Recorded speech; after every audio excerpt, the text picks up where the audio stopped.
दहेज नहीं आया इसलिए 200 लड़कियों की शादी कैंसिल। महोबा में नाच गाने के बीच चल रही हल्दी रस्म, तभी अफसर का फोन आया।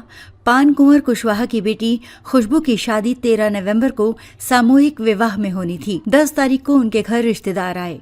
नाच गाने के साथ खुशबू की हल्दी और मेहंदी की रस्म चल रही थी। रात में खुशी का माहौल था। तभी पान कुंवर का फोन आया। उन्होंने कहा 13 तारीख को होने वाली शादी कैंसिल कर दी गई है। सरकारी दहेज नहीं आया है, इसलिए डेट कैंसिल करनी पड़ी। इतना सुनते ही घर में सन्नाटा छा गया। खुशबू रोते हुए बोली, ऐसा मेरे साथ ही क्यों हो रहा है? इससे पहले सामूहिक विवाद की डेट 6 नवंबर थी।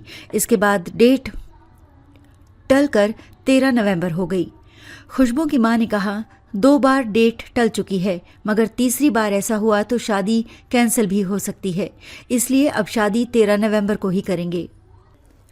हालांकि ये दर्द अकेले कुंवर के परिवार का नहीं है। ऐसे 200 परिवार हैं जिनकी बेटी की शादी 13 नवंबर को होनी थी।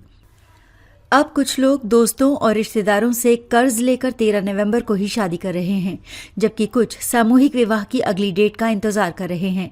अधिकारियों की लापरवाही ने सब कुछ बिगाड़ दिया।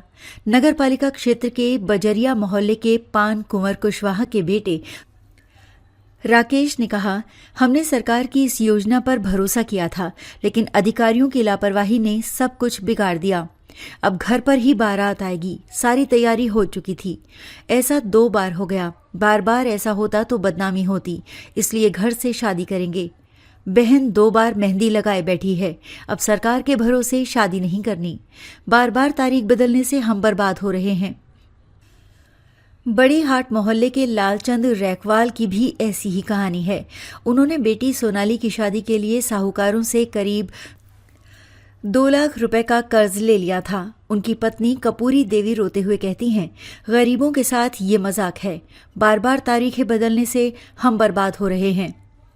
जब मुझे सूचना मिली कि शादी कार्यक्रम कैंसिल हो गया तो मुझे घबराहट होने लगी कि कैसे लड़की की शादी करूंगी। सम्मेलन से ही आशा थी कि लड़की की शादी में सरकार से मदद हो जाएगी। मेरे पति अकेले कमाने वाले हैं, बेटी की शादी कैसे करूंगी? तैयारियों के बीच शादी की डेट कैंसिल हो जाना बहुत बुरा है। पान कुंवर की पड़ोसी महिला सुधा सिंह ने कहा, सरकारी कर्मचारी बोल रहे हैं कि दहेज का सामान नहीं आया है। वो तो इतना कहकर चले गए, लेकिन जिसने बेटी की शादी की तैयारी कर ली उनसे पूछिए। घर पर मेहमान आ गए, सब तैयारी हो चुकी है, फिर अचानक सब कैंसिल हो जाना बहुत बुरा है। इसके पीछे जो भी जिम्मेदार अधिकारी हैं, सरकार उन पर कार्रवाई करे। उनकी वजह से गरीब मजाक बनकर रह गया है। मुख्य विकास अधिकारी बलराम ने कहा कि टेंडर प्रक्रिया पूरी न होने और सप्लायर द्वारा अतिरिक्त समय मांगे जाने के कारण कार्यक्रम स्थगित किया गया है। जल्द नई तिथि घोषित की जाएगी।